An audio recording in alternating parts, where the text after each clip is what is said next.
At your disturbing power is this instrument come. Whence will you go? Four directions, then one, said Turgeon. Alive must I be brought to rebellion. So, in the previous episode, I had a list of recommended reading if you like D&D.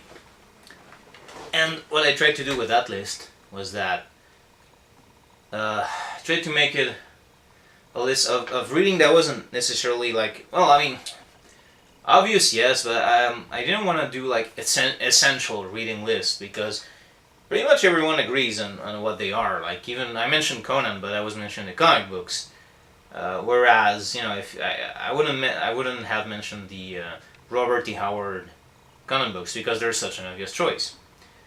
I would, yeah, just try. So yeah, it wasn't an essential reading list. It was a recommended reading list, and I guess even like the Dresden Files will become kind of like an obvious choice these days. But I was trying to avoid putting books that would have been there for years and years. Like everyone was kind of like, yeah, obviously this is, if you like D&D, you should read this, and everyone knows about it. It's kind of like if you knew one of your friends liked martial arts movies and you told him you should really check out this Bruce Lee guy. He made good movies back in the like 70s, 60s. Oh my god. Anyway, you know what I mean.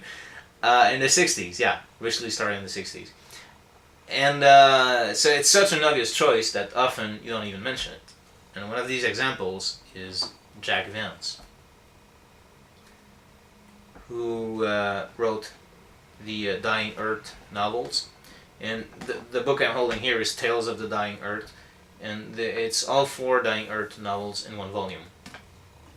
And a few days ago, as I'm filming this, Jack Vance has died. So yeah, it's kind of like one of those things where if you're a fan of D&D, you're looking at it like you have Dave Arneson died, and Gary Gygax, and now Jack Vance, and yeah, it's a little bit bittersweet, you know, like they really left a legacy. But yeah, everyone, you know, it'll all be our turn someday. But yeah, anyway, so Jack Vance, if you're watching this video, you probably know who he is, but I'm gonna pretend like, well, I mean, some of you might not know him actually. So Jack Vance is the guy who basically, like, the whole magic system in D&D, at least the original magic system, because now there's the variants and all that, and you know, it depends, but was based on the novels of Jack Vance, of the Dying Earth novels to be precise, because you know, the whole idea of spells having to be memorized to be used from spell books or scrolls, and then that you forget them as soon as you cast them, and you can only remember a certain amount of them at the same time. This all comes from this guy. And even some of the spells, like the prismatic ray from D&D is actually the excellent prismatic ray in the Dying Earth, which is a name I vastly prefer. I really like the excellent prismatic ray. I might try, like in my campaigns now, like the prismatic ray might be called the excellent prismatic ray from now on. I really like it. Yeah, so this, and the whole idea of like some spells being named after a certain spellcaster, like, because in D&D you have some spells that are like that, like they start with the name of the guy who created them, discovered them, whatever. So yeah, you know, I felt like I did this like recommended reading episode, and then after that, like I kind of like it was I half forgot to include them, and at the same time it seemed like an obvious choice. So, like I said, it's kind of like if you mention martial arts and you think of Bruce Lee, like it's an obvious choice, and there's a reason for that. So if you haven't started reading this, if you haven't read them, I really recommend it. You'll like it. Well, that was a quick mention. I just a quick. Well, I don't know. I just want to show it to you guys. I from Black Tree Design at blacktreedesign.com. I ordered some Dalek miniatures, you know, from Doctor Who. So this is one of my favorite books for Doctor Who lore, the Dalek Handbook. And it's basically, it has a lot of behind the scenes information and fictional history of the Daleks, and it's really amazing. And if you ever want to do an RPG campaign based on Daleks, like I want to, here you have like all the models, all the sorts of Daleks that existed, and their color patterns. So if you ordered Dalek miniatures from Black Tree Design, like I have, then you'll be able to like have some idea of how you should paint them, and depending on the model. So anyway, this, I don't know if you'll see it well. I bought 2 Daleks for now. One is like, and one of them is a destroyed Dalek. So this is a Dalek after being destroyed. I don't know if you'll see it well. Anyway, so it's pretty cool. I haven't started painting miniatures yet, but I'm gonna start with this one. A while back, I was trying to, back in a campaign I was doing for D&D 3.5, which then became Pathfinder campaign. We upgraded, if you will. I was trying to do a miniature, but I ordered some plastic pieces that I tried to glue to a metal miniature, and it didn't work out. And I had to admit that discouraged me a little bit. Now I have these Daleks here, and I'm really motivated. I'm gonna start I'm gonna glue them and start painting, and show you guys later the result it gave me. Yeah. So I'm gonna get on with it. But yeah, I intend to buy the Doctor Who Adventures in Time and Space RPG sometime soon. And I'd like to do a war against the Daleks campaign. And the players wouldn't play the Doctor and his companions or any of those. They would be their own characters, maybe characters from the future, or from some alien world, or just dealing with a Dalek invasion. And yeah, I know many of you might say oh well, wouldn't the Doctor show up? Well, no, not necessarily. Very often in the stories you see the Doctor sometimes shows up, and the war has been going on for a while. There's people dealing with one of the bad guys, the Doctor, and he hasn't shown up at the very beginning. So I think it would be completely legit to do a Whoniverse campaign where the Doctor doesn't automatically show up and solve everything for the players.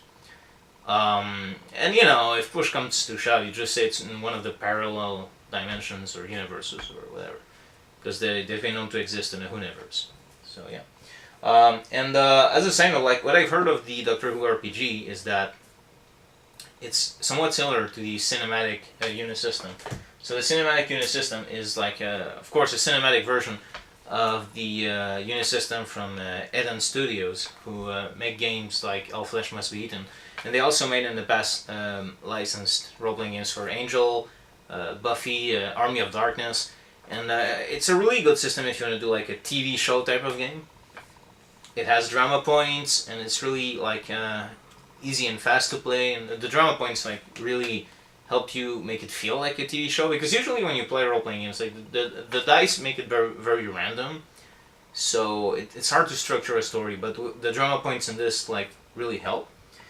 And if you want to do kind of an action TV show kind of campaign, I suggest you track down one of the Cinematic Unisystem games. Any of them, Buffy, Angel, Army of Darkness, any of them will be very good for that. And I was actually thinking for a while, doing the Doctor Who campaign just using this, but I'm looking at the source books that are coming out for the Doctor Who RPG, and I'm really tempted to get them. So I think sooner or later I'll end up buying it. So when I do, I'll probably try to set up a campaign. By then I'll hopefully have bought more of these Dalek miniatures. Yeah.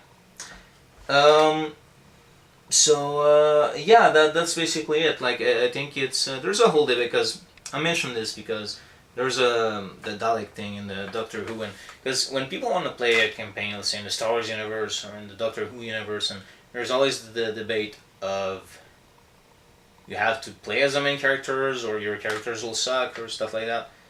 To which, to a certain degree, I both disagree and agree. I feel, for example, Star Wars, I feel it's a big enough place that you can have your characters have very epic stories, and still count, and you don't have to involve, because everyone seems to think, oh, well, the Doctor would show up, or Luke Skywalker would show up, but the universe is a huge place, and they can't be all at the same time, and sometimes you just need to say, well, they're busy with this other thing, and that's it, and your players are on their own, so that's not hard. Or, if you want to have more freedom at that point, like, if you're that worried, I would almost say, like, well, don't do a Star Wars game then. Don't do a Doctor Who universe then, game then. Like, just do, like, this space opera game with some inspiration from those other campaigns, and that's it. Like, then you have all the freedom to be the main guys. Yeah. But yeah. Basically, I wanted to do this episode in a hurry because I learned that Jack Vance died yesterday, basically, and I cannot. I admit, part of me felt guilty that I hadn't included this book in the list, even though, like I said, like it wasn't an essential list. It was more like hey, here's some books you might not have heard of, if you like D&D, But I still felt like I really wanted to mention him. Yeah. So in the next episode, I'm gonna talk about railroading in games. Now, you think you already heard about this, because, I talked about this before, like when Game Masters railroad games. But this time, I'm gonna discuss when players railroad campaigns. Because this can happen. And I'm gonna talk about it in the next episode. So, hopefully see you then. Bye.